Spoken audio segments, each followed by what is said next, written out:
Igreja, fizemos menção de um texto poético com uma aclamação de uma voz bem evidenciada de quanto Deus ama a sua igreja. Ele vem revelar de uma glória futura de Jerusalém. A princípio vimos que quando Deus assim escolheu Jerusalém para ser nação eleita, e em Belém da Judéia ele preparou aquela cidade para receber o grande rei que viria, a nação de Israel, a nação do mundo, para trazer a salvação eterna. Ao longo dessa história vieram acontecendo alguns acontecimentos esses que levaram o próprio Deus a trabalhar de maneira tal a trazer sempre o povo dele ao lado dele, caminhando com ele, vivendo com ele, obedecendo a voz dele e a cada dia aclamando sua majestade, e também tendo uma vida a cada dia regada por essa grande torrente das águas purificadoras, que é essa palavra, para que seja uma nação eleita e uma nação separada para herdar aquilo que Deus deixou de promessa, que é uma cidade que não é nesta terra, mas é nas mansões celestiais. A gente observa que ao longo de todo o processo da humanidade, desde a fundação do mundo, quando Deus, ainda em espírito, pairava sobre as águas, ele ainda não tinha forma corpórea, ainda não tinha se manifestado ao homem, mas quando ele se transforma em verbo, e esse verbo se fez carne e veio habitar entre nós, ele achou graça de assim criar o homem, sua imagem e sua semelhança, com uma promessa de fazer desse homem um adorador, um servo e também um eleito das mansões celestiais. E ele também achou graça de nos separar como noiva dele e vinha do seu rebanho, aonde cada um de nós tem os seus cuidados, onde ele tem a cada dia cuidado de cada um nesta terra e da fundação do mundo. E hoje estamos vendo um texto, o qual Deus vem falar ao nosso coração, de uma plenitude que Ele tem para revelar aquele que tem verdadeiramente o selo da promessa, e esse selo teve um preço muito especial. Já foi falado aqui nessa noite através de uma mensagem louvada, amém? E esse preço especial foi um sangue inocente, onde o homem sem mácula, um homem que em todo o tempo ele viveu uma vida dedicada em obediência, a obedecer ao Pai, passou seus martírios, passou angústia e aflição, teve seus momentos de dores e também teve seus momentos em que ele também derramou lágrimas. A gente vai observar lágrimas lá em João 11:35, lágrimas de Jesus, lá em Hebreus 5, versículo 7, lágrimas. Eu estava no alto do Gólgota, aonde ali iria passar pela morte cruenta, por amor da minha alma e por amor da alma dessa igreja, que nessa noite se faz presente aqui para receber esta mensagem. Em todo esse processo, Deus estava e continua a preparar um povo zeloso de boas obras, um povo separado, um povo santificado, um povo que vem estar em todo o tempo em processo de santificação. Esse processo ele só termina quando Deus assim acha a graça de enviar o seu Filho a mandar chamar a sua rosa para levar o seu jardim. Aí termina o processo de santificação e de purificação. Mas enquanto estiver aqui nessa terra, alguns processos que o servo do Senhor precisa passar para chegar a essa glória futura, para que possa ser verdadeiramente um servo eleito a herdar essa promessa. Essa promessa ela começou desde quando Deus ele estava, louvado seja Deus, ainda Espírito sobre as águas, mas já estava essa promessa, quando ele estava sobre as águas, quando ele de verbo se transformou em verbo, e verbo se fez carne e habitou entre nós. E veja que em cada um de nós ele trouxe uma esperança, ele trouxe uma promessa, ele deixou algo precioso para nós nessa terra. Primeiro, uma das primeiras coisas preciosas foi quando ele achou graça de olhar para nós lá ainda no caminho de trevas, caminhando em caminho de engano, não é verdade? Com uma cegueira espiritual, caminhando em caminho de trevas, caminhando com uma alma em perigo, não é verdade?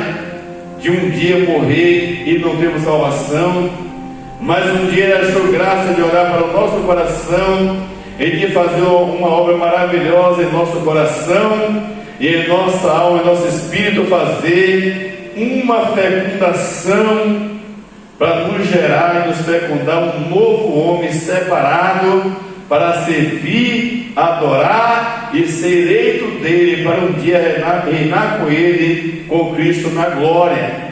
E se ele fez em nós essa grandiosa obra, continuará fazendo, porque certamente a partir dessa palavra ele está vindo ao nosso coração, fazendo um grande mover para esta palavra. Essa palavra ela não volta vazia, porque ela tem uma dimensão profunda de penetrar no mais íntimo do nosso coração, em nossa consciência, em nossa alma, em nosso espírito, e verdadeiramente cumprir em nós essa palavra, para que essa palavra esteja em nós e o Criador dessa palavra seja Ele a nos conduzir a essa glória futura, às mansões celestiais, porque essa glória futura ela tem uma preparação muito especial.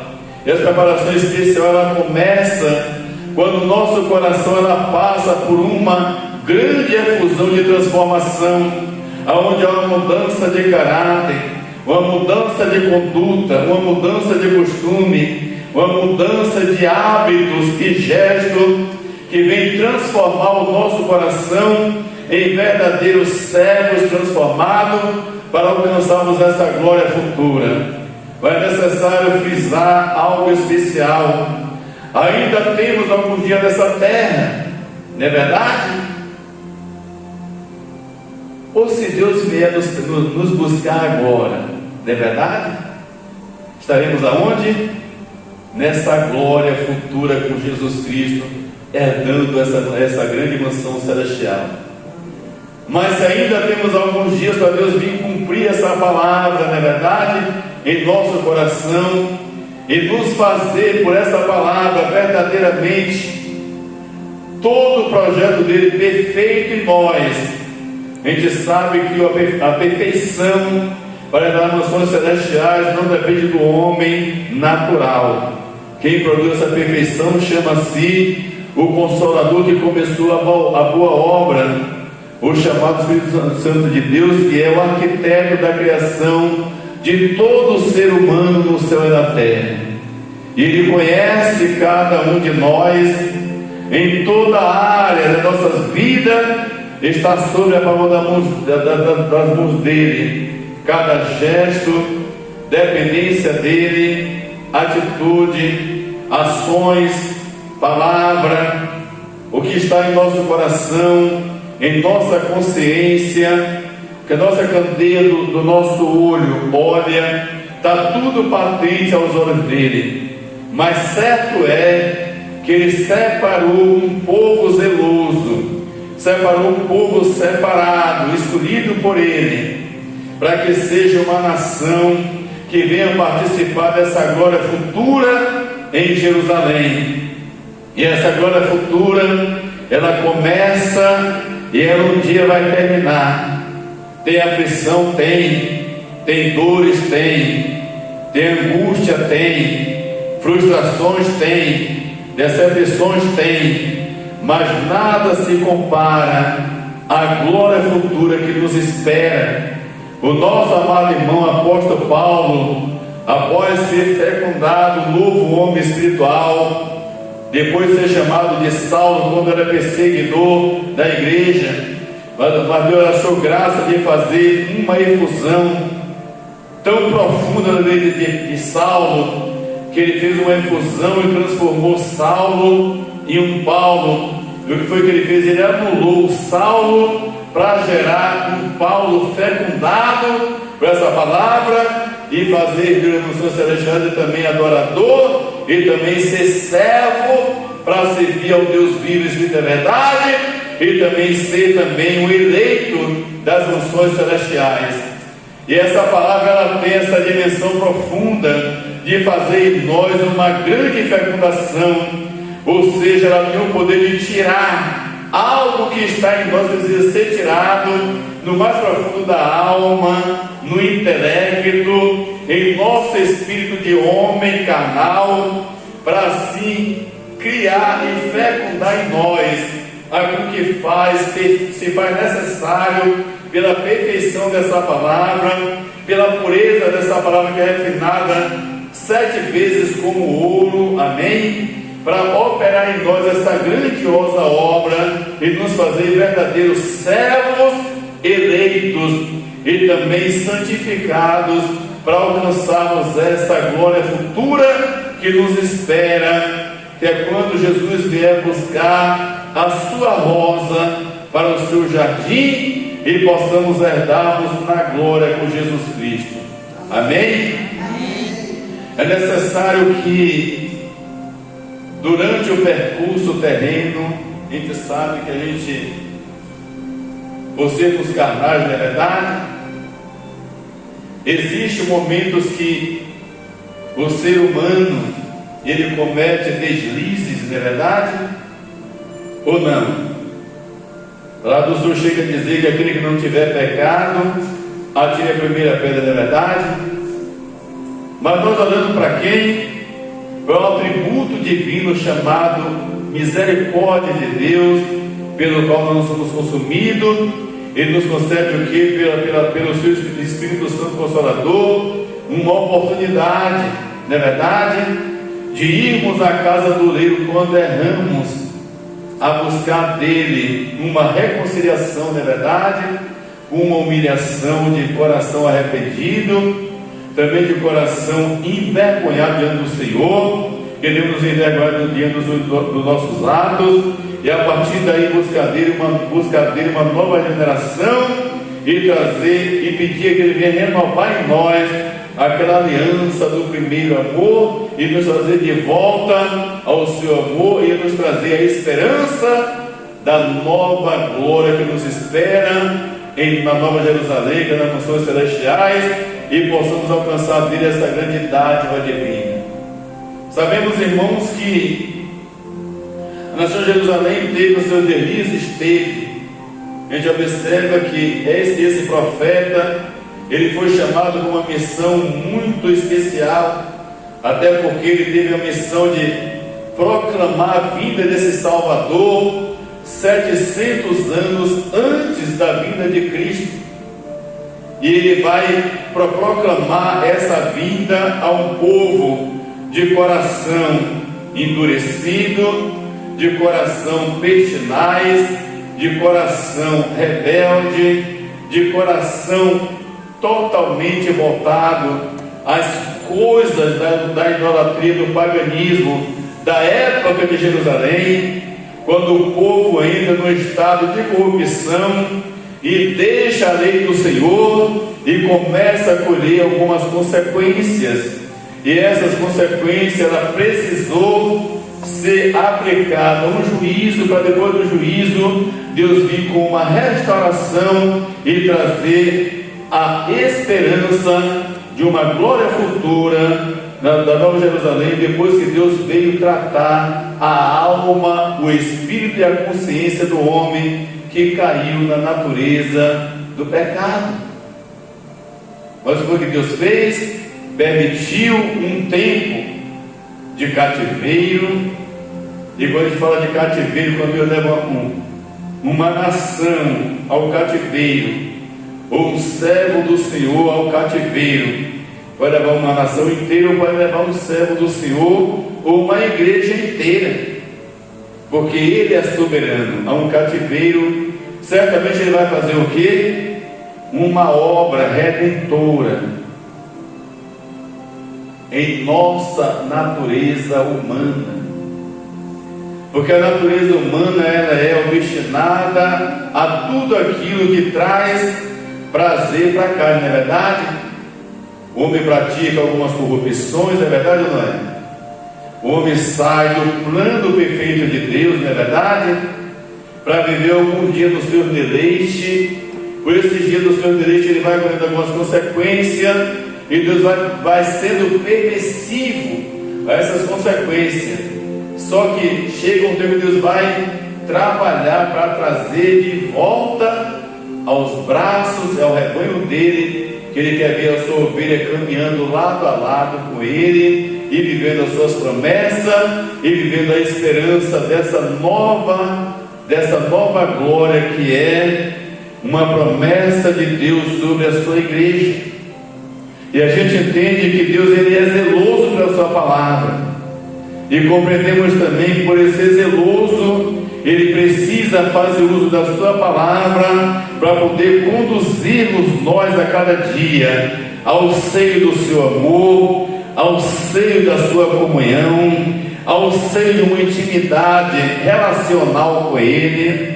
Essa intimidade relacional com ele, somente ele tem o poder de nos conduzir a termos com ele a cada dia, através de uma vida de perseverança sobre a sua palavra, de perseverança na obediência, de perseverança no propósito, em permitir que ele venha cumprir em nós a sua perfeita vontade, não é verdade?